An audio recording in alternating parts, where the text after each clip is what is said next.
Hello everyone, welcome to BPSC concept वाला। BPSC concept वाला में आप सबका स्वागत है। हम लोग क्या कर रहे हैं, हम लोग अपना करंट अफेयर का जो मैगजीन आता है तर्कश, उसके वॉल्यूम 1 और वॉल्यूम 2 का नेशनल करंट अफेयर कवर कर रहे हैं, जिसमें हम अपना वॉल्यूम 1 का जो नेशनल करंट अफेयर उसको कर चुके हैं। आपका डेडिकेटेड प्लेलिस्ट बना हुआ है, जो नहीं पढ़े उसको रिवीजन करिए, ठीक है। जब उसको पढ़ेंगे तो आप इसको कनेक्ट कर पाएंगे। ऐसा नहीं कि इसको भी कर पाएंगे, लेकिन जब उसको बैकग्राउंड, जब आपको पीछे का पूरा 6 महीने का न्यूज़ जब पता होगा, तो अभी वाला आप ज़्यादा समझ के रिलेट कर पाएंगे, ठीक है।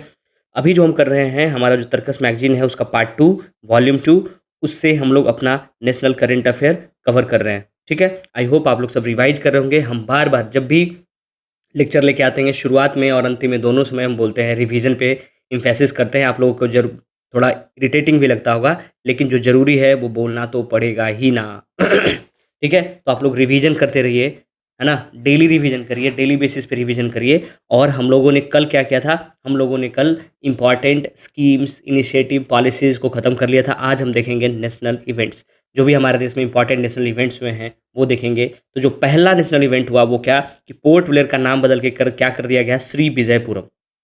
अब हम सबसे पहले देखेंगे कि पोर्ट ब्लेयर है क्या। ये हमारा प्यारा, है ना, इंडिया है, भारत है, जिसमें जो पोर्ट ब्लेयर देखेंगे तो ये जो एरिया है वो है पोर्ट ब्लेयर। इसी का ये जूम किया हुआ एरिया, ये पूरा पोर्ट ब्लेयर, ये अंडमान एंड निकोबार आता है। अंडमान और निकोबार नहीं है, ये अंडमान एंड निकोबार है। मतलब अंडमान अलग है और निकोबार अलग है। इसको एक चैनल है जो डिवाइड करता है। You have to comment in the comment box कि कौन सा डिग्री चैनल है जो अंडमान को निकोबार से डिवाइड करता है, अलग करता है, ठीक है।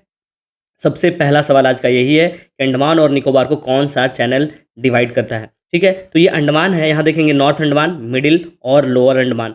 इसका जो कैपिटल है वो है पोर्ट ब्लेयर, और इसी का नाम, ये जो कैपिटल सिटी है, इसी का नाम रख दिया गया है श्री विजयपुरम।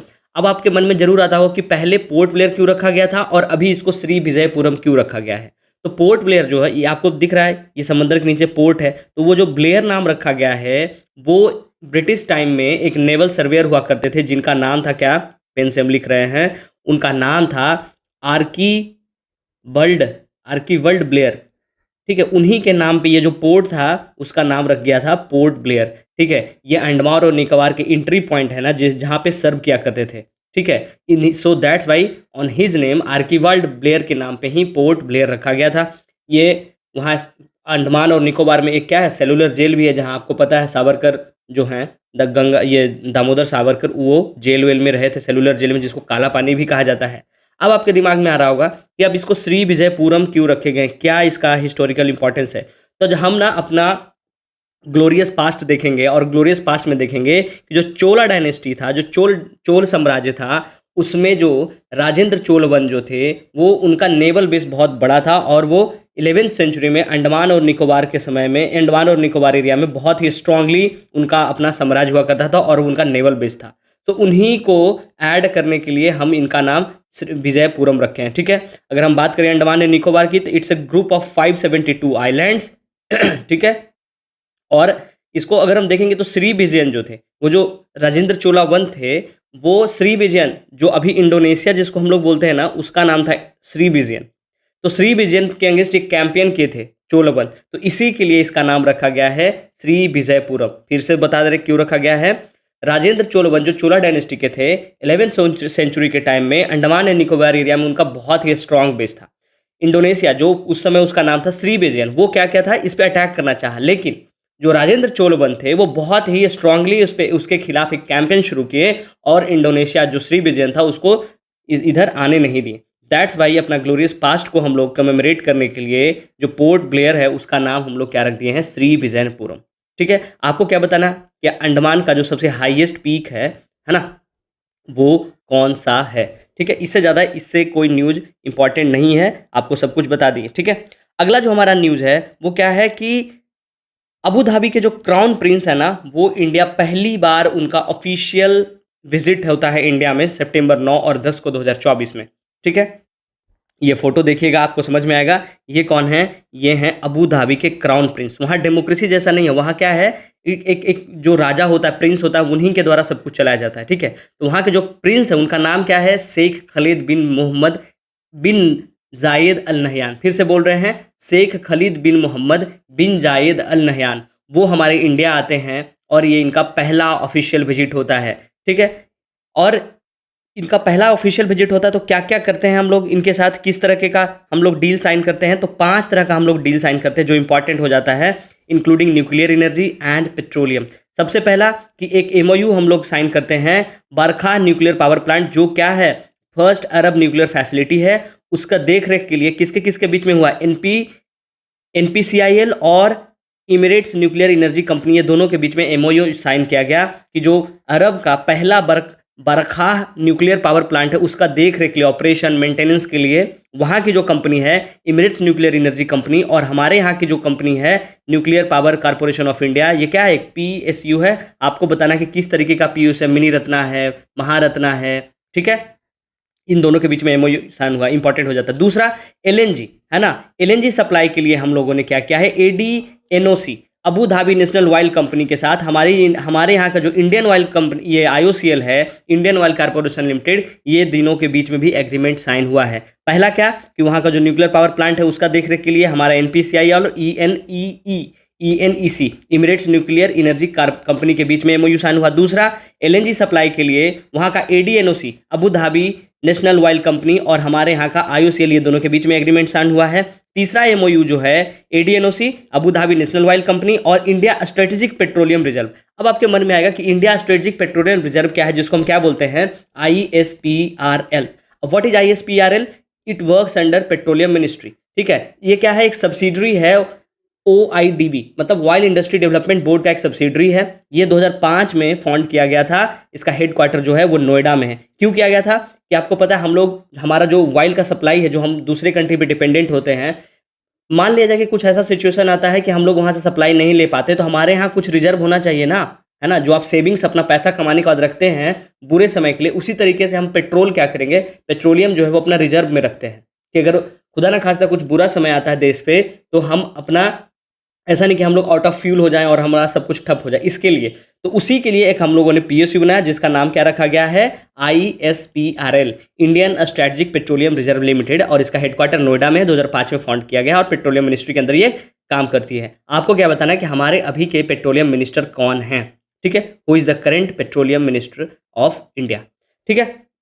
उसके बाद अगला जो है कि प्रोडक्शन कंसेशन किसके किसके बीच में हुआ है, अबू धाबी ऑनशोर ब्लॉक 1 और ऊर्जा भारत और एडीएनओसी अबू धाबी, क्या बताया आपको, Abu Dhabi national oil company के बीच में, ठीक है। उसके बाद एक और हुआ है कि एमओयू साइन हुआ किसके किसके बीच में, गवर्नमेंट ऑफ गुजरात और Abu Dhabi development holding corporation ADQ के बीच में, कि हम इंडिया में फूड पार्क को डेवलप करेंगे। So these were the 5 MOU or agreements signed between Abu Dhabi and India, which is important. It can be asked in your exams. So इसको याद रखना है। वहाँ के क्राउन प्रिंस कौन है ये भी ध्यान रखना है, क्या नाम है उनका, शेख खालिद बिन मोहम्मद बिन जायद अल नहयान, ठीक है।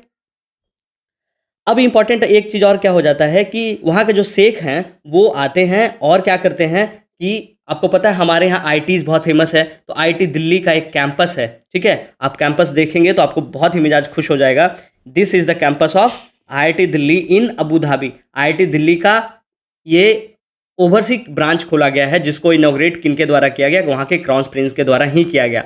दूसरा I2U2 ग्रुपिंग का आप नाम सुने होंगे, I2U2, आई का मतलब I2 मतलब क्या, इंडिया इजराइल, यू का मतलब UAE and USA, UAE and USA. जो भी इसमें रेड रेड वाला देख रहे हो, इंडिया, ये क्या है यूएई, ये क्या है इजराइल, और ये क्या है यूएसए। ये चारों के बीच का एक ग्रुप बनाया गया है। तो ये मिलके भी क्या बोलेंगे, गुजरात और एमपी में हम ऐसा क्या करेंगे कि जो फूड पार्क जैसा इनिशिएटिव करेंगे, जो फूड पार्क जैसा इनिशिएटिव पे फोकस करेगा, ठीक है। गुजरात और एमपी में, गुजरात एंड एमपी में हम लोग खोलने का सोचें, किसके साथ मिलके, I2U2 ग्रुप वाले कंट्रीज के साथ, मतलब इंडिया, इजराइल और यूएई एंड यूएसए के साथ, ठीक है। उसके साथ हम एक सेपा क्या होता है, CEPA, है ना, कॉम्प्रिहेंसिव इकोनॉमिक की पार्टनरशिप एग्रीमेंट, जो है इंडिया अबू धाबी के साथ फरवरी 2022 में साइन किया था। ये इस तरीके का सवाल बीपीएससी में पूछता है, आपको ध्यान रखना है। कॉम्प्रिहेंसिव इकोनॉमिक पार्टनरशिप एग्रीमेंट, जिसको हम क्या बोलते हैं, सेपा, ठीक है। इंडिया और अबू धाबी 2022 में फरवरी में हम उसके साथ एग्रीमेंट साइन किए हैं। उसके बाद और हम क्या साइन किए हैं, एक लोकल करेंसी सेटलमेंट सिस्टम होता है, जिसको हम बोलते हैं LCS system. You must be studied in your economy classes, local currency settlement system. उसमें क्या होता है कि जैसे हमारा यहाँ का जो इकोनॉमी, जो ये हमारा जो करेंसी है, जो रुपी है, ठीक है, और अबू धाबी का करेंसी है, तो हम वहाँ जाएंगे तो हम रुपी लेके जाएंगे और वहाँ वो क्या करेंगे, उसी में वो लेन देन करेंगे, जिसको हम क्या बोलते हैं, लोकल करेंसी सेटलमेंट सिस्टम, कि वहाँ जाके वो रुपए को ही सेटल कर लेंगे, किस में, दिरहम में, जिसको वहाँ को क्या बोलते हैं, AED, अरब इमरेट्स दिरहम। और अगर वहाँ के कोई लोग आते हैं, वो इंडिया में आते हैं, तो उनके ही करेंसी को हम यहाँ सेटल कर लेंगे, ठीक है। उसके बाद एक हम लोग क्या किए, एक एक्सरसाइज किए जिसका नाम क्या रखा गया, डेजर्ट साइक्लोन।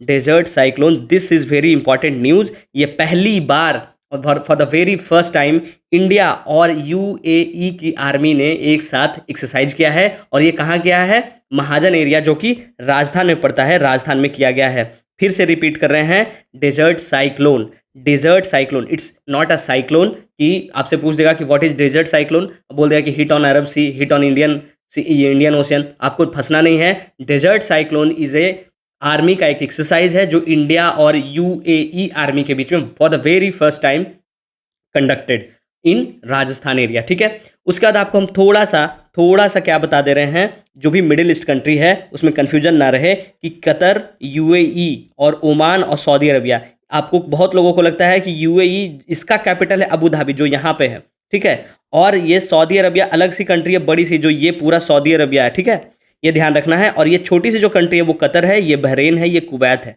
ठीक है। उसके बाद हम देखेंगे ये ओमान है, और ये यमन है, यमन, ओमान, ठीक है, और ये UAE, Qatar, Saudi Arabia, Bahrain, Kuwait. और यहाँ पे जब देखेंगे ये सिनाई पेनिनसुला है, और उसके बगल में ही देखेंगे क्या है, इजराइल और फिलिस्तीन का जो भी मामला चल रहा है वो है, ठीक है। इराक है, जॉर्डन है, सीरिया, लेबनान है, ठीक है।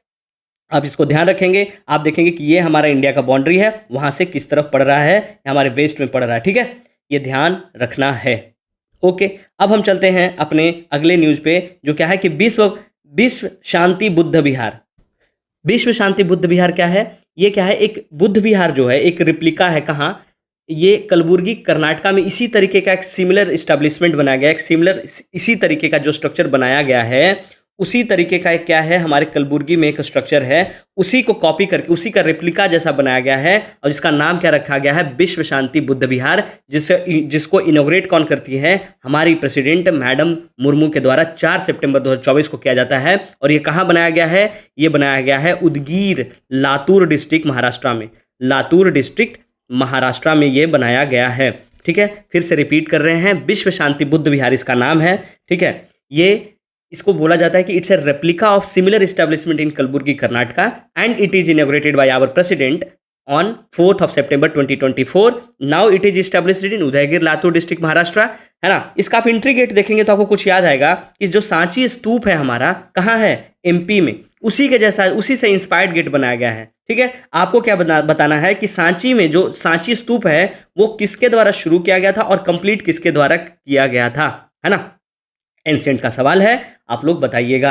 अगर ये नहीं बन रहा है तो आपको अपना एंसेंट रिवीजन करने का जरूरत है, ठीक है। आपसे सवाल पूछने का मतलब ये नहीं होता कि हम आपके नॉलेज को जाने, आपको ये जानने का कि कौन कौन सा चीज़ को आपको रिवीजन करने का जरूरत है, कौन सा चीज़ आप भूल गए हैं, ठीक है। इसमें जो बुद्धा का स्टैचू है, लॉर्ड बुद्धा का स्टैचू है, वो 520 kg का है, और 10.5 फीट का स्टैंडिंग स्टैचू है, ठीक है। 10.5 फीट का उनका स्टैंडिंग टॉल स्टैचू है, जिसका वजन 520 kg है, उससे ज़्यादा इंपॉर्टेंट कुछ है नहीं, ठीक है। अगला जो हम देखेंगे इवेंट, वो क्या है कि इंडिया ने साइन किया है 73,000 SIG 716 राइफल्स को। आपको पता है कि हमारा जो इंडियन आर्मी है वो कौन सा राइफल यूज करता है, वो करता है INSAS, this is INSAS rifle. INSAS का फुल फॉर्म क्या होता है, Indian national small arms system.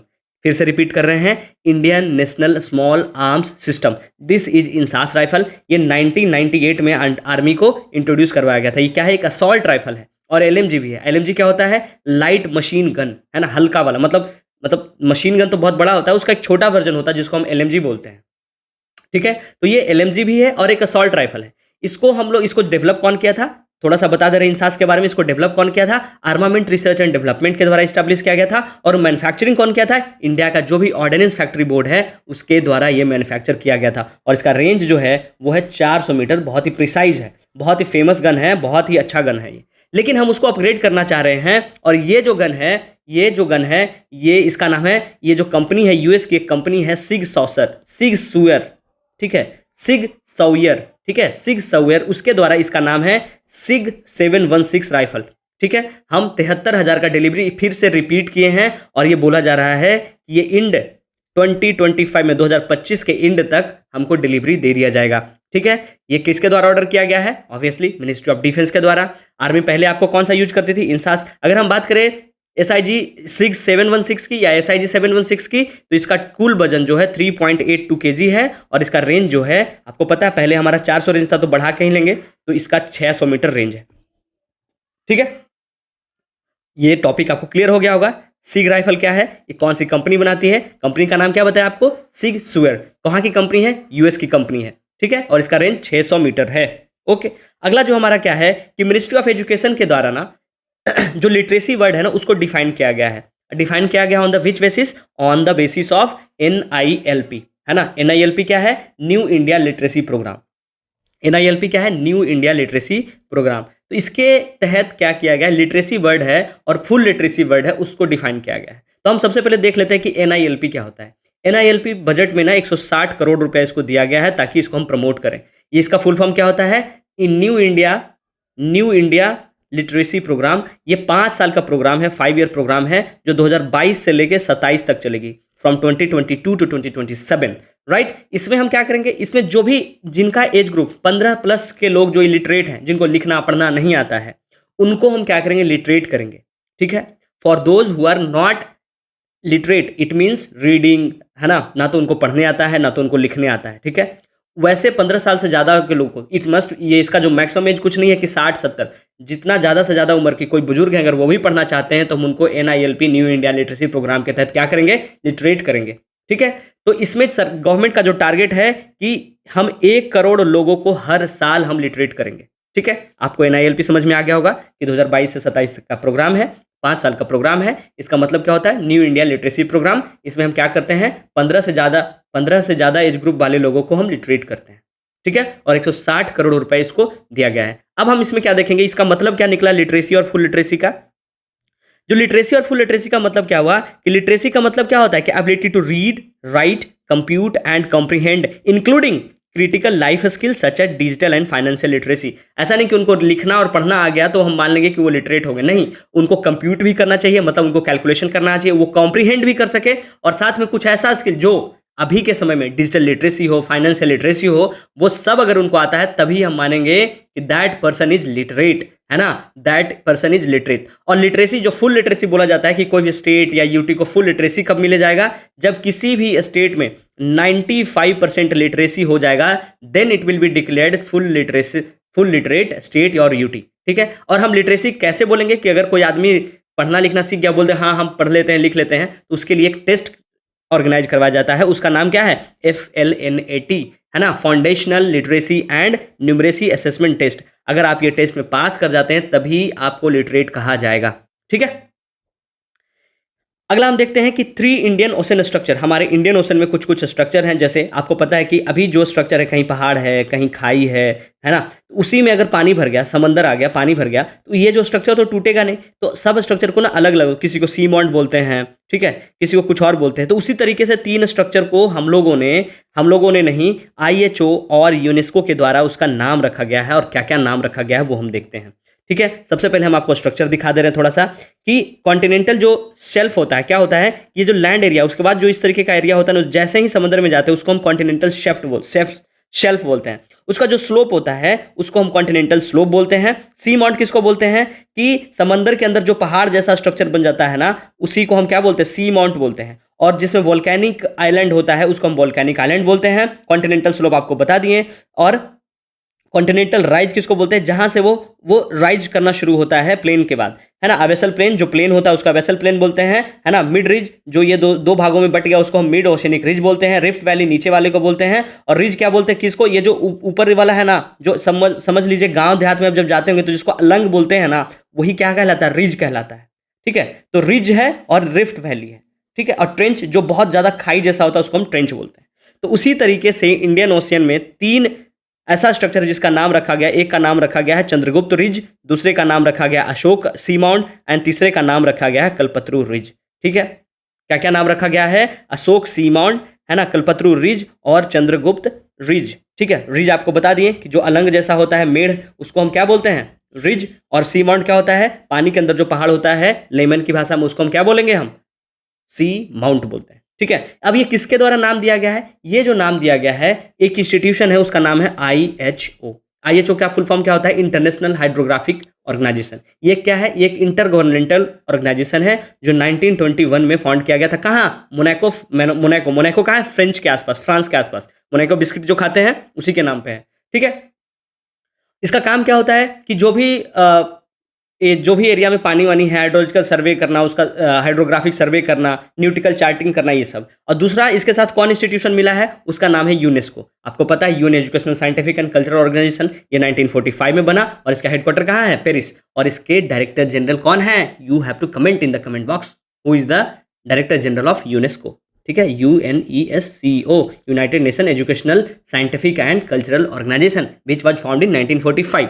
ठीक है, you have to tell his, उसके जो डायरेक्टर जनरल है उसका नाम आपको कमेंट करके बताना है, उन्हीं के द्वारा। अभी तक जो है, क्या ये 3 तो अभी नया नया नाम मिला है जिसको नाम दिया गया है, उसके पहले भी कोई स्ट्रक्चर था? तो अभी तक ना 7 ऐसे स्ट्रक्चर हैं इंडियन ओशन में जिसका नाम इंडिया के प्रपोजल पे रखा गया है। उसके पहले 3 और ऐसे नाम थे, उसमें कौन कौन थे, उनका नाम है रमन रिज, जो सीवी रमन के नाम पे रखा गया था। ठीक है, ये देखिए रमन रिज, जिनका नाम सीवी रमन के नाम पे रखा गया था 1992 में। ठीक है, और वो कौन खोजा था, US वाइल्ड वेसल के द्वारा 1951 में। दूसरा पन्निकर सीमाउंट रखा गया है, वो इनके पन्निकर जो क्या थे, एक ओशियोनोग्राफर थे, उनके नाम पे उनको इज्जत देने के लिए रखा गया। और तीसरे जो हैं DN वाडिया ग्योट, वो DN वाडिया के नाम पे, जो कि क्या थे, वो एक बहुत बड़े जियोलॉजिस्ट थे, उन्हीं के नाम पे रखा गया है। बस आपको ये ध्यान रखना है, ये तीनों जो है डिस्कवर किसके द्वारा किया गया है, एकेडमिक निकोले के द्वारा। ठीक है, उनके द्वारा ये डिस्कवर किया गया था। आपको बस इतना ही ध्यान रखना है, अशोक, चंद्रगुप्त और कल्पतरु, आपको हम सब बता दिए। उसके बाद एक है मोडेम्स। मोडेम्स क्या होता है कि मोडेम्स जो है, पहले मोडेम्स का पिक्चर दिखा देते हैं और आपको समझा देते हैं। ये है मोडेम्स, ये आपको स्ट्रक्चर दिख रहा होगा, है ना, ये है मोडेम्स। इसके अंदर क्या होता है, इसके अंदर जो भी डेड बॉडीज होते हैं, जो जिनका डेथ हो जाता है, उसको इसके अंदर रखा जाता है। तो you can say that it's a kind of वरियल सिस्टम, है ना। एक उसको क्या बोल सकते हैं, उसको कह सकते हैं दफनाने का एक प्रक्रिया है ना, जो हम लोग बॉडी को दफनाते हैं। हिंदू धर्म में क्या होता है, हम लोग बॉडी को जला देते हैं। ठीक है, लेकिन जो मुस्लिम में देखेंगे या फिर और भी जो भी रिलीजन्स है, उसमें क्या करना, वरियल, उसको में दफनाया जाता है। तो उसी के सिस्टम में आप देखेंगे कि क्रिश्चियंस में क्या किया जाता है, उनको दफना के ऊपर में एक एपिटोम बना दिया जाता है, उस पर उसका नाम लिख दिया जाता है। तो वो भी एक काइंड ऑफ क्या है, एक सिस्टम है, वरियल सिस्टम है। उसी तरीके से क्या है कि अहोम डायनेस्टी में, जो कि आसाम का एक डायनेस्टी था, उसका एक बेरियल सिस्टम था जिसको हम क्या बोलते थे, मोडेम्स। ठीक है, अभी क्यों फेमस है, क्योंकि ये यूनेस्को वर्ल्ड हेरिटेज लिस्ट में इसको शामिल कर लिया गया है। और ये 43rd है ना, 43rd UNESCO world heritage site बन चुका है इंडिया का। ठीक है, अगर हम आसाम की बात करें तो आसाम में ना ये तीसरा बन गया, आसाम का तीसरा और इंडिया का 43वां, 43rd, है ना। आसाम में पहले कौन कौन सा है, काजीरंगा नेशनल पार्क और मानस वाइल्ड लाइफ सेंचुरी, ये दोनों 1985 में बना था। और अभी मोडेम्स, जिसको कल्चरल साइट बनाया गया है। ठीक है, तो ये बस यही ध्यान रखना कि मोडेम्स, आपको पता है पिरामिड पढ़े होंगे इजिप्ट का, इस तरीके का होता है, वो भी क्या है, एक बेरियल सिस्टम है। उसी तरीके का सेम लाइक दैट मोडेम्स जो है होम डायनेस्टी का एक बेरियल सिस्टम हुआ करता था। उसी को हम लोगों ने क्या किया है, उसी को हमको 46 सेशन में, वर्ल्ड हेरिटेज कमेटी का 46 सेशन में, इसको हम लोगों ने 43rd UNESCO world heritage site में डाल दिया गया है। ठीक है, आपको ध्यान कर रखना है कि ये इंडिया का 43rd साइट बना है और आसाम का तीसरा बना है। ठीक है, मोडेम्स के बारे में थोड़ा सा बता देते हैं, ये कहाँ लोकेटेड है। तो ये लोकेटेड है चराइदेव डिस्ट्रिक्ट, जो अहम डायनेस्टी का एरिया हुआ करता था, जो बोला जा रहा है कि 600 ईयर पुराना है और उसके कल्चर और आर्किटेक्ट को दिखाता है, दर्शाता है। ठीक है, ये कंस्ट्रक्ट किन के द्वारा किया जाता, ताई होम, बोला जाता कि चाइना से जो लोग माइग्रेट करके आए थे ना, ताई होम, उनके द्वारा ये कंस्ट्रक्ट करवाया गया था। और ये 13th सेंचुरी की बात की थी और ये फुटहिल्स ऑफ पटकई रेंजेज में है। ठीक है, इससे ज़्यादा जानने का कोई जरूरत नहीं है। हमारे इंडिया में 43 वर्ल्ड हेरिटेज साइट हैं, जिसमें 35 कल्चरल हैं, 7 नेचुरल हैं और 1 मिक्स साइट है, जिसका नाम है क्या, कंचनजंगा नेशनल पार्क। ठीक है, उसके बाद क्या है कि स्मृति वन अर्थक्वेक मेमोरियल एक बनाया गया है, जिसको क्या बोलते हैं, म्यूजियम बनाया गया, कहाँ, गुजरात में। तो स्मृति वन अर्थक्वेक जो उसको शॉर्टलिस्ट किया गया है यूनेस्को के प्रिक्स वर्सलीज अवार्ड के लिए। ठीक है, यूनेस्को का प्रिक्स वर्सलीज अवार्ड के लिए उसको अभी शॉर्टलिस्ट किया गया है, मिला नहीं है, बस ये ध्यान रखना है। अब ये मिला नहीं है, ये अगर शॉर्टलिस्ट भी होता है तो न्यूज़ में आ जाता है, हमारे लिए एग्जाम में जरूरी हो जाता है। सबसे पहले ये कहाँ बना है, तो दिस पार्क की स्मृति वन, ये पार्क बोल रहे हैं, दिस म्यूजियम, ये म्यूजियम है, ये किस चीज़ को, किसके लिए बनाया गया है, ये पहला ऐसा इंडियन म्यूजियम बनाया गया है जो कि अर्थक्वेक के जो विक्टिम्स हैं उनको ऑनर करने के लिए बनाया गया है। और ये पहला ऐसा म्यूजियम बना है जो यूनेस्को का प्रिक्स बर्सलीज अवार्ड के लिए सेलेक्ट भी हुआ है। ये है कहाँ, ये भुज डिस्ट्रिक्ट गुजरात में है, भुज गुजरात में है, ठीक है। जो 26 जनवरी 2001 को अर्थक्वेक आया था, वहाँ के वहीं के जो ऑनर, उनके जो विक्टिम्स हैं जिनका घर तबाह हो गया था, जिनके जिनके परिजन का डेथ हो गया था, उन्हीं को ऑनर करने के लिए स्मृति वन अर्थक्वेक मेमोरियल बनाया गया है भुज गुजरात में, ठीक है। और इम्पॉर्टेंट एक चीज़ क्या है कि यहाँ दुनिया का सबसे बड़ा मियावाकी फॉरेस्ट लगाया गया है ना, जिसमें बोला जा रहा है कि 50,000 से भी ज़्यादा ट्रीज लगाया गया है, ठीक है। अब मियावाकी फॉरेस्ट आपको पता होगा कि हम लोग क्या करते हैं मियावाकी फॉरेस्ट में, कि जो भी नेटिव ट्रीज होते हैं उसको लगाते हैं जो जल्दी जल्दी ग्रो कर जाता है, ठीक है, ताकि एक कनोपी जैसा बन जाता है और हमारा जो कार्बन न्यूट्रल करने का जो प्रोग्राम है 2070 तक, उसको हम जल्दी कर पाएँ। ये किनके द्वारा शुरू किया गया था, जापानीज एक एग्रीकल्चरिस्ट थे, उनके द्वारा। आपको नाम बताना है कि मियावाकी फॉरेस्ट का जो कॉन्सेप्ट है वो किसके द्वारा लाया गया था, ठीक है। आपको हिंट दे रहे हैं कि उनका नाम के लास्ट में भी क्या है, मियावाकी है, ठीक है। तो स्मृति वन को यह भी शॉर्टलिस्ट किया गया है। अगला है क्या कि साइक्लोन रेमल जो है ये बांग्लादेश और इंडिया को हिट किया। इंपॉर्टेंट हमारे लिए क्या हो जाता है कि जो रेमल है उसका मतलब क्या होता है और कौन से कंट्री के द्वारा ये नाम रिकमेंड किया गया था। तो जो रेमल नाम है वो ओमान के द्वारा रिकमेंड किया गया था और इसका मतलब अरबिक में क्या होता है, बालू, सैंड, है ना, रेत, ठीक है। और ये कहाँ आया था, naming system for Indian ocean region में के लिए, बस यही जरूरी है। बाकी आपको तो पता ही हो, ज्योग्राफी में आप सबने पढ़ा होगा साइक्लोन क्या होता है, एक्स्ट्रा टॉपिकल साइक्लोन क्या होता है, ये सब बताने का जरूरत है नहीं। अगला क्या है कि centre for carbon fibre and prepregs, ये क्या है, ये एक नेशनल एरोस्पेस लेबोरेटरी जो है बेंगलुरु में, उसके द्वारा ये बनाया जा रहा है। वहाँ ये क्या एक सेंटर बनाया गया है जिसमें हम कार्बन फाइबर और प्रीप्रेग्स के हम क्या करेंगे, बनाएंगे। और इसका जो फाउंडेशन स्टोन है वो हमारे वाइस प्रेसिडेंट जगदीप धनखड़ जी के द्वारा, है ना, क्या किया गया, फाउंडेशन स्टोन लेड किया गया, ठीक है। ये CSIR NAL इस्टेब्लिश करवाया जा रहा है, ठीक है। इंटीग्रेटेड फैसिलिटी है जो कार्बन फाइबर और प्रीप्रेग्स को क्या करेगा, इंडेनाइज करेगा, development of carbon fibre and polyacrylonitrile based precursor fibre बनाएगा, ठीक है। आपको पता है कार्बन फाइबर क्या होता है, हाई स्ट्रेंथ, हाई स्टिफनेस और लाइट वेट मटेरियल होता है जिसका यूज हम aircraft, missile, launch vehicle, satellite बनाने में करते हैं, है ना, जैसे wind energy, infrastructure, sports, transportation, इस सब इंडस्ट्री में इसका यूज होता है। अगला क्या है कि रामचरितमानस, पंचतंत्र और क्या, सर्द दयोलोका लोकाना, ये तीनों को क्या किया गया है, वर्ल्ड एस्पिक पैसिफिक रीजन के रजिस्टर में उसका नाम ऐड किया गया है, added to 2024 memory of the world committee for Asian and Pacific regional register, जिसको हम क्या बोलते हैं, MOWCAP। यूनेस्को का है ये, memory of the world committee for Asian and Pacific regional register, ठीक है। ये देखिए, ये रामायण और पंचतंत्र है और ये क्या है, लोकाना, इसको हम लोग यूनेस्को के memory of the world Asian Pacific register में क्या किया है, ऐड किया गया है। ये हमारे लिए प्रेस्टीज की बात है, ठीक है। यूनेस्को का जो memory of the world program है, MOW प्रोग्राम जिसको बोलते हैं, वो क्या है, ये क्या है, एक इंटरनेशनल कोऑपरेशन स्ट्रेटजी है जो 1992 में शुरू किया गया था, ठीक है। इसमें हम क्या करते हैं, जो भी रेयर या इंडेंजर्ड हेरिटेज ऐसा होता है, जैसे हमारे लिए रामचरितमानस या पंचतंत्र क्या है, हमारे लिए बहुत ही रेयर और इंडेंजर्ड हेरिटेज है, उसको क्या करते हैं यूनेस्को का MOW प्रोग्राम में, कि उसको सेफगार्ड करना, प्रोटेक्ट करना, उसको फैसिलिटीज प्रोवाइड करना। जब ये रजिस्टर जब इसमें आ जाता है तो उसको ये सब फैसिलिटी दिया जाता है, सेफगार्ड करने के लिए, उसको प्रोटेक्ट करने के लिए फंड दिया जाता है, ठीक है। तो इसी में रामचरितमानस, पंचतंत्र और क्या, वो जो सहद्रयोग लोकाना, उसको ऐड किया गया है, ठीक है। अगला है हमारा सियाचिन। सियाचिन में एक 40 साल पुराना होता है ऑपरेशन मेघदूत, ठीक है। ऑपरेशन मेघदूत जो है 40 साल पुराना है और ये कहाँ में हुआ, आपको हम दिखाते हैं वो एरिया। ये जो है हमारा LOC ये लाइन है, ठीक है। और यहाँ पे लेह के आगे जो ये एरिया है, सियाचिन का ग्लेशियर है, यहीं एक पॉइंट था, है ना, ये जो रिज दिख रहा है ना, सालतोरा रिज, यहीं पे क्या किया था ना, पाकिस्तान वाला अटैक किया था। और ऑपरेशन मेघदूत में हमारा इंडियन आर्मी क्या किया, इसको पहली फुर्सत में निकाल दिया कि निकलो भाई यहाँ से पहली फुर्सत में, ठीक है। और उसके जो ग्रुप कैप्टन थे उसको कौन लीड किए थे, तो उनका नाम था बाद मेजर, है ना, बाद में वो क्या बोलते, कर्नल RS संधू।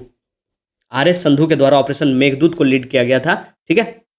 जो पाकिस्तान का जो अटेम्प्ट था उसको नस्ते नाबूद कर दिए थे और अपना एरिया से में इसका हमारा जो एरिया है इसमें इसको वर्चस्व जमाए थे। सियाचिन ग्लेशियर जो है वर्ल्ड का सबसे हाई एल्टीट्यूड पे वाला वो एरिया है, ठीक है। देखिए, सियाचिन ग्लेशियर जो है वर्ल्ड हाईएस्ट बैटलफील्ड है ना, और ये कहाँ लोकेटेड है? ईस्टर्न काराकोरम रेंज में, हिमालय में, जो 76 किलोमीटर तक फैला हुआ है। लॉन्गेस्ट ग्लेशियर है काराकोरम रीजन का, है ना। बगल में क्या, नुब्रा रिवर है, जो कि क्या है, एक पेरेनियल रिवर है, वहीं से ओरिजिनेट करती है। कहाँ से? सियाचिन ग्लेशियर से। सियाचिन जो है अभी भी वर्ल्ड का हाईएस्ट बैटलफील्ड बन जाता है, जो कि एक लेगेसी है ना, पार्टनरशिप बिटवीन इंडिया और पाकिस्तान का। 1971 का शिमला जो एग्रीमेंट होता है वो मार्क क्या करता है? एलओसी पे NJ 9842, अभी आपको दिखाए थे 9842, लेकिन वो पाकिस्तान वाला सब खचड़ा है, मानता नहीं है, ठीक है। हम लोग किसी दिन क्या करेंगे, घुस के कूट देंगे, है ना। अगला देखेंगे हम कि इंडिया में एक पंचायत, जो भी हमारे महिलाएं हैं, जो जो पंचायती राज इंस्टीट्यूशंस हैं, जो भी पंचायत है इंडिया की, जो वीमेन हैं, वो लोग पार्टिसिपेट करती हैं किस चीज़ में? बोलते हैं हम उसको CPD 57। ये थोड़ा सा इसको बोल्ड होना चाहिए था, लेकिन मैगजीन में वो थोड़ा फॉर्मेटिंग का इशू है, कुछ गलत नहीं लिखा हुआ है, बस ये बोल्ड होना चाहिए था, ताकि आपको एक हेडलाइन ये होना चाहिए था, ठीक है। तो क्या है कि इंडिया के जो भी महिलाएं हैं, जो कहाँ पंचायती राज में इंस्टीट्यूशंस में पार्ट ले रही हैं, भाग ले रही हैं, उन लोगों ने पार्ट लिया और जीता, ठीक है। उन लोगों ने ये आइकॉनिक पंचायत लीडर बनी। कौन कौन थी वो आपको बताते हैं। सबसे पहले आपको समझना क्या है कि CPD क्या है। CPD 57, जिस तरह का CPD होता है ना, कॉन्फ्रेंस ऑफ पार्टीज, उसी तरीके से CPD होता है। CPD क्या होता है?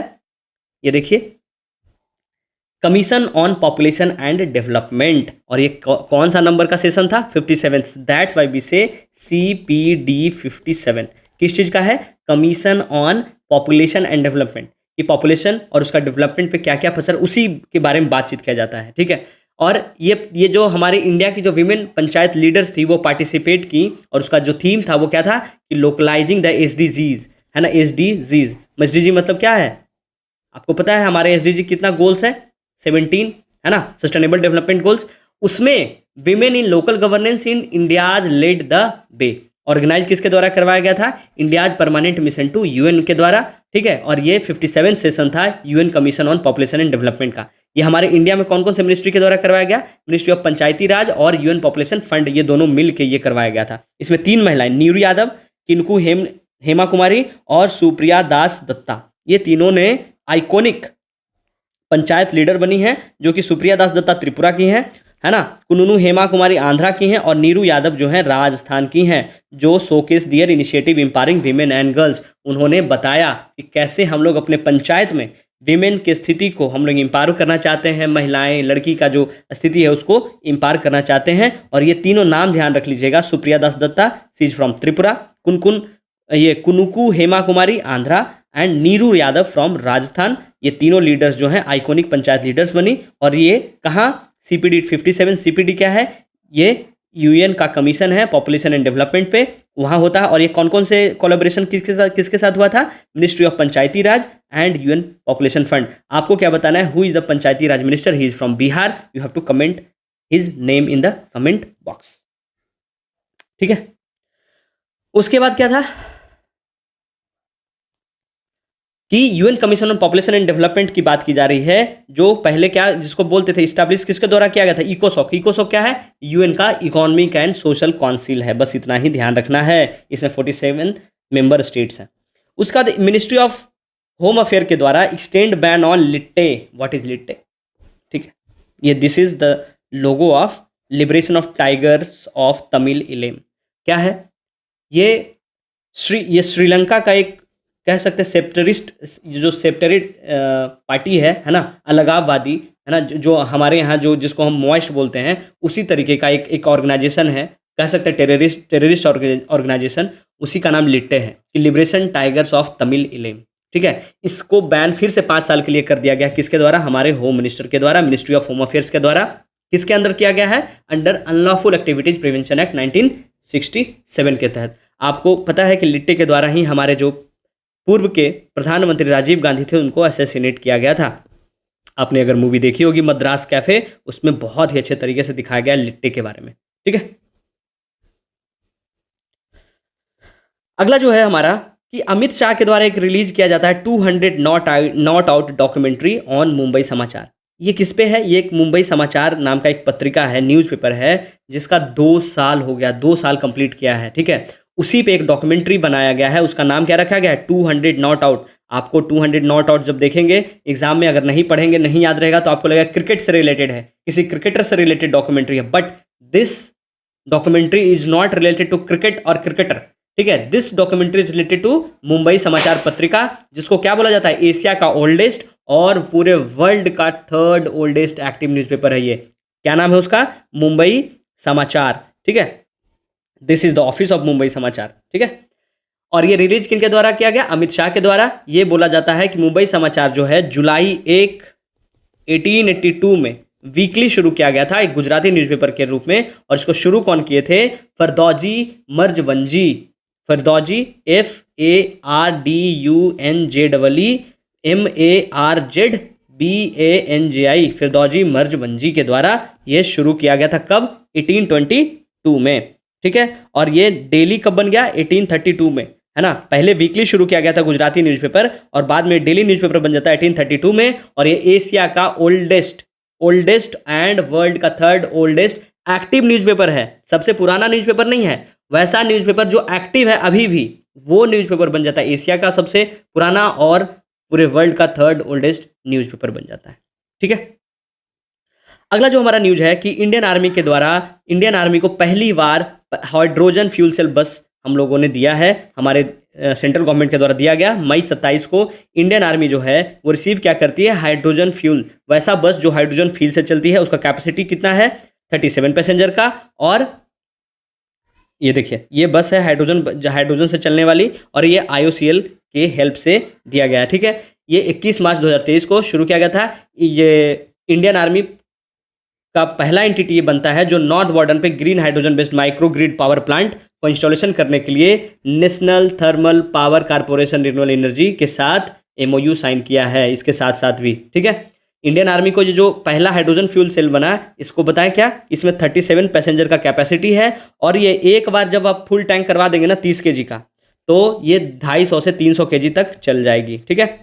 उसके बाद क्या है कि आपको जो भी बताएं कि इंडियन आर्मी जो है वो पहली फर्स्ट गवर्नमेंट एंटिटी बनती है जो क्या करती है, green hydrogen based micro grid power plant का इंस्टॉलेशन करने के लिए national thermal power corporation renewable energy limited के साथ MOU साइन करती है। ये भी ध्यान रखना है कि इंडियन आर्मी पहली एंटिटी बनती है, ठीक है। अगला जो न्यूज है कि इंडिया का जो नेवल सेलिंग वेसल है उसका नाम क्या है, तारिणी, वो क्या एक हिस्टोरिकल ट्रांस ओशियनिक एक्सपीडिशन करके आ गई, ठीक है। INSV तारिणी, ठीक है, INSV तारिणी। ये देखिए फोटो है, ये है INSV तारिणी। ये हिस्टोरिकल ट्रांस ओशियनिक एक्सपीडिशन करके आई है। ये बोला जा रहा है कि एक सक्सेसफुली ट्रांस ओशियनिक एक्सपीडिशन की है, और ये अपना होम बेस कहाँ, गोवा में आई है। 21 अप्रैल 2024 को एक्सपीडिशन करके आ गई है। इसको लेड कौन किया था, तो लेफ्टिनेंट कमांडर जो हैं डिलना के, लेफ्टिनेंट कमांडर डिलना के, नाम याद रखिएगा, डिलना के, एंड लेफ्टिनेंट कमांडर रूपा ए, ये दोनों महिलाओं ने मिलके इसको कमांड की थी। और ये क्या है, बोला जा रहा है कि it's made a history by completing, ठीक है, expedition in double handed mode. इनको, ये जो दोनों ऑफिसर्स हैं, इनको दूसरा चैलेंज भी दिया गया है। उसका नाम क्या रखा गया है, सागर परिक्रमा 4 एक्सपीडिशन, है ना, सागर परिक्रमा 4 एक्सपीडिशन, जो क्या होगा, जिसको हम बोल सकते हैं इंग्लिश में क्या, सरकम नेविगेशन ऑफ द ग्लोब। और ये सितंबर 2024 में ये शुरू हो चुका होगा, ठीक है। सागर परिक्रमा जो है, नाविक सागर परिक्रमा 2017-18 में शुरू किया गया था। उसका नाम रखा गया था नाविक सागर परिक्रमा, जो क्या एक circumnavigation of the globe by female officers of Indian navy के द्वारा शुरू किया गया था। इसमें 6 मेंबर होंगे, और 6 मेंबर के 6 मेंबर पूरे के पूरे कौन होंगे, महिला का टीम होगा, जिसमें led by skipper lieutenant commandant Vartika Joshi के द्वारा ये किया गया था। Manage by the whole operation, the first ever globe journey INSV Tarini. तो ये ध्यान रखना है कि पहली कौन थी जो की थी, उनका नाम था वर्तिका जोशी, ठीक है। अगला जो है IHRC के बारे में है। What is IHRC? IHRC क्या है, इंडियन हिस्टोरिकल रिकॉर्ड कमीशन। जो भी आर्काइव्स हमारा होता है वो यही जो है बॉडी है वो देख रेख करती है। तो इन्होंने अपना नया लोगो और नया मोटो भी क्या किया है, बनाया है। पहले ये पुराना वाला था, ओल्ड वन, है ना, IHRC का। इसको इंटरनेशनल ह्यूमन राइट्स कमीशन से नहीं जोड़ना है IHRC को। ये क्या है, इंडियन हिस्टोरिकल रिकॉर्ड कमीशन है। ये 1919 में बनाया गया था, और ये एपेक्स और एडवाइजरी बॉडी है ऑन आर्काइवल मैटर। आपको बताया ये किन से मिनिस्ट्री के अंदर काम करती है, मिनिस्ट्री ऑफ कल्चर, आपको क्या बताना है, हमारे कल्चर मिनिस्टर कौन है। ठीक है, इसका लोगो और मोटो जो है आप देख रहे होंगे, यहाँ संस्कृत में कुछ लिखा हुआ है, यत्र इतिहासम भविष्यायाम संरक्षिता। इसका मतलब क्या होता है कि जो भी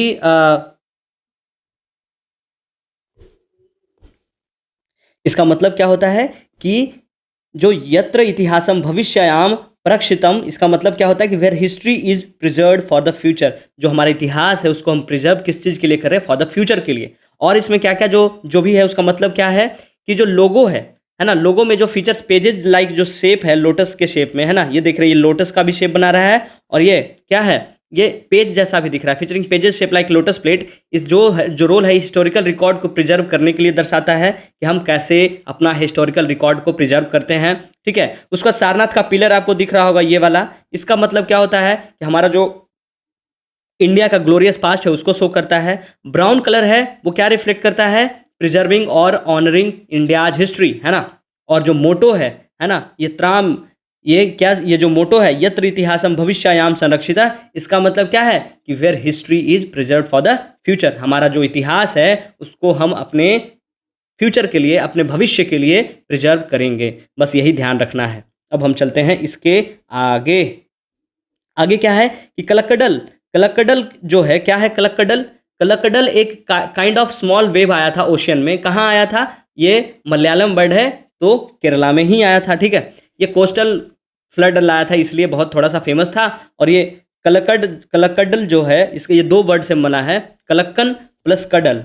ठीक है, कलक्कन का मतलब क्या होता है, थिफ, और कडल का मतलब होता है सी, है ना। इसका पूरा का मतलब क्या होता है कि see that's arrive like a thief, वैसा समंदर जो चोर जैसा आता है एकाएक तुरंत, तो उसी को हम क्या बोलते हैं, कलक्कडल। और ये केरला में आया था मार्च 2024 को, कोस्टल फ्लड वगैरह आ गया था इसलिए फेमस था थोड़ा सा। ठीक है, अगला जो हमारा न्यूज़ है वो क्या है कि जो यहाँ भी देखिए, यहाँ भी फॉर्मेटिंग का इशू है, यहाँ से एक नया हेडलाइन शुरू हो जाता है। ठीक है, 100 ईयर्स ऑफ वाइकम सत्याग्रह, बहुत इंपॉर्टेंट है, इसको तो पढ़ना ही पढ़ना है। आपको पता है कि जो हमारा वाइकम सत्याग्रह हुआ था वो कब हुआ था, केरला में हुआ था, और वो 30 मार्च 2020 ये 1924 को हुआ था, है ना।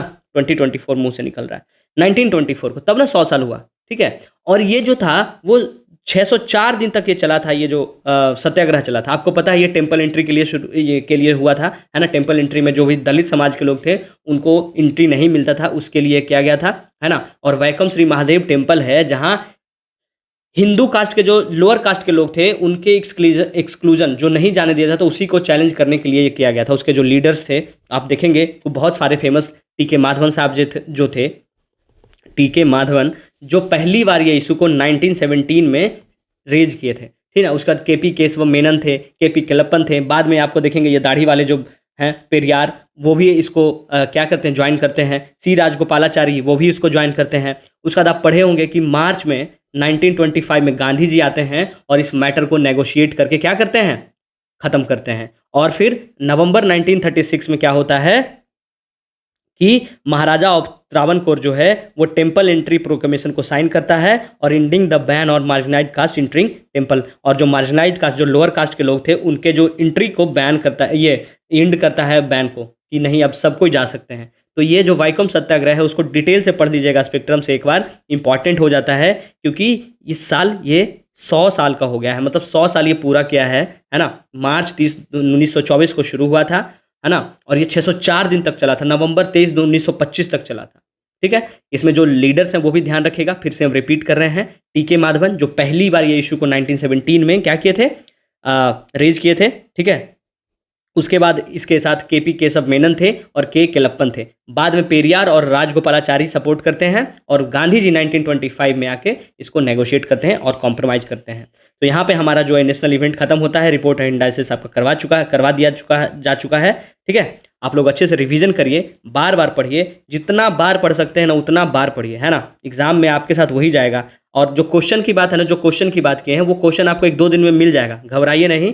ग्रुप देखते रहिएगा, क्वेश्चन बनाने में समय लगता है थोड़ा सा, अब जैसे तैसे सवाल बना देंगे तो गलत दिक्कत हो जाएगा। कुछ लोग आंसर की का भी डिमांड किए थे, इस बार आपका आंसर की भी दे दिया जाएगा, है ना। टॉपिक वाइज हम क्वेश्चन 50-30 करके देते जाएंगे धीरे धीरे। आप लोग एकाएक सोचिएगा बन जाए सारा सवाल तो नहीं बन पाएगा, क्वेश्चन बनाने में समय लगता है, खुद बनाते हैं हम, तो क्वेश्चन बनाएंगे, आप लोग को पीडीएफ ग्रुप में दे दिया जाएगा, देखते रहिएगा, ठीक है। और प्रैक्टिस करिए, है ना। इंपॉर्टेंट ये नहीं कि हल्ला करने से ज़्यादा जरूरी है कि इसको रिवीजन करिए, प्रैक्टिस करिए, है ना। खूब मन से पढ़िए। फिर अगला हम करवाते हैं, कल मिलते हैं। Thank you so much.